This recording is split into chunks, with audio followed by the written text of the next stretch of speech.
This is the box of broken trumpet parts that I found at a garage sale. This is a drawing I did first in ink. I followed with watercolor. This is a squiggle drawing. To create a squiggle drawing, I use a very fine nib fountain pen. I move around and around and around and around in a circle and build up the values. It reminds me of working in a darkroom when you see the values, the darks, come to life. This is another sketch where I drew it first in a fountain pen using a contour line drawing of sorts, and then I painted it in with watercolor. Now for these two, I used a combination of fountain pen and I used ink using a brush. I used a dip pen in purple ink. I followed by putting in the values using marker. Here was just ink contour line. When exploring color, I decided that I really wanted to understand the natural value of different colors. So I would take a photograph of the sketch and turn it into black and white, and I really learned a lot. The image on the left is an oil painting. I wanted to try something different with my trumpet parts, and I was in the middle of working on a large oil painting, so I took a break and I made this sketch. The one on the right is a combination of ink, watercolor, and gouache. This trumpet is painted with an ink brush pen. Here I used the ink brush pen and added watercolor. The one on the left is a combination of watercolor, ink, and splattered gouache. The image on the right is another technique that I love to use when I'm working with a fountain pen and I want to put in values. I'll often use parallel lines to create the values. Here you can see that I've started to add other elements to the trumpet parts. After a while, you get a little bit tired of drawing the same parts. You can always add plants to your sketches. You can see I'm a bit more playful here, looser with the ink drawing and dabbing on the watercolor. Another element entered into a lot of my series was the little brass animals that I found at a flea market. In this case, it's the little lizard. This is one where I experienced a great deal of frustration. I did two versions. I didn't like either one, so I ripped them both up and made a collage out of them. So that's what you see on the right. It's the collage of the previous two sketches. Both of these are ink and marker. In this case, I'm using a water-soluble ink. I often will use either the Noodler's Black or the Platinum Carbon ink, and those will not bleed. I also enjoy using ink that bleeds because it gives this very evocative, expressive mark. In February, there aren't very many plants blooming outside in New Jersey, so I turned to my oxalis plants that are my favorite plant, and I use them a lot in my drawings. Here we have two very different approaches. They're both ink and watercolor, but you can see that the one on the left is very loosely applied, the watercolor that is, and some experimental colors for the shadows. The one on the right is not handled as loosely with the watercolor. Notice that I play with the shadows and the color of the shadows.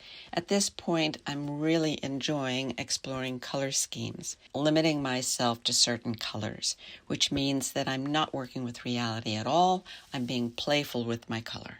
And what fun shapes you can find when you play with shadows. This is another pretty messy one. The one on the left, you can see different variations of values. I have changed the value of the chair in the back. I thought it was just far too chaotic. I still think it's far too chaotic, but it was kind of fun to do. I learned a lot from it. The one on the right is the same colors, just handled a bit differently. Notice that the position of the trumpet parts is the same. There you see my little brass lizard again, my favorite trumpet part, and a bit of plants. Eucalyptus. Here's my favorite little guy. I took him everywhere with me when I traveled so that I could do sketches as I went. Another example of a very tight approach on the left and a loose approach on the right. The color just gets more and more exciting. As I went through this series and doing this pretty much on a daily basis, I learned so much about color and I just expanded it more and more and more. And it really helped when I was getting a little bit bored with my subject, You get pretty bored at about 30, and then you have to start experimenting more and more. So you play with color, and the next day you look forward to it again. You can see my little trumpet part again. I didn't get around to painting this in, and it was in a very thin paper notebook.